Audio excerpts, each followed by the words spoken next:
মুখ্যমন্ত্রীর পদত্যাগের দাবিতে বিজেপি পুলিশ সুপারের অফিস ঘেরাওকে কেন্দ্র করে ধুন্ধুমার কাণ্ড জলপাইগুড়িতে।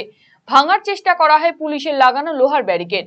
এখানেই শেষ নয়, পুলিশকে লক্ষ্য করে পাথর ছোড়ার অভিযোগ উঠেছে বিজেপির কর্মীদের বিরুদ্ধে। যদিও এই ক্ষেত্রে সংযম দেখিয়েছে পুলিশ, ফলে সেই অর্থে কোনো অপ্রীতিকর ঘটনা ঘটেনি।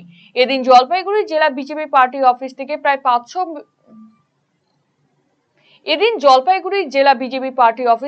500 বেশি বিজেপি কর্মী মিছিল করে পুলিশ সুপারের দফতরের উদ্দেশ্যে রওনা হয়। কিন্তু দফতরের কিছুটা আগেই বিরাট পুলিশ বাহিনী লোহার ব্যারিকেড দিয়ে মিছিল আটকে দেয়।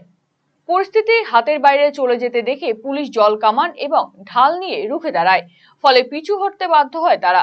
এদিকে জলপাইগুড়ি বিজেপি সাংসদ জয়ন্ত কুমার রায় জানিয়েছেন, পশ্চিমবঙ্গে হিন্দু বিরোধী ঔরঙ্গজেবের শাসন চলছে।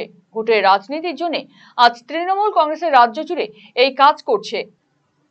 জেলা বিজেপির প্রাক্তন সভাপতি বাপি গোস্বামী জানিয়েছেন, পশ্চিমবঙ্গকে পাকিস্তান এবং বাংলাদেশ করার চক্রান্ত করছে তৃণমূল। তার পাশে রয়েছে কংগ্রেস আর সিপিআইএম। হিন্দুদের মা বোনদের ইজ্জত হচ্ছে, হিন্দুদের বাড়িঘর ভাঙচুর হচ্ছে, সম্পত্তি দখল হচ্ছে। পশ্চিমবাংলাকে বাংলাদেশ এবং পাকিস্তান বানানোর চক্রান্ত চালাচ্ছেন তৃণমূল, আর তাকে মদত দিচ্ছেন হচ্ছে সিপিএম পার্টি এবং কংগ্রেস। আমরা হিন্দু সনাতন সমাজের পাশে থাকবো, সেই বার্তা নিয়ে আজকে আসছি এসপি অফিস ঘেরাও করতে।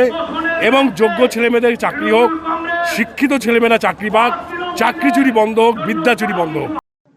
রায়গঞ্জবাসীদের জন্য সুখবর, যারা দীর্ঘদিন ধরে পেটের সমস্যায় ভুগছেন তাদের জন্য রায়গঞ্জ দিশারিতে আসছেন ব্যাঙ্গালোরের প্রখ্যাত গ্যাস্ট্রোএন্টারোলজিস্ট ডাক্তার ইরশাদ আলী, HMD, DNB।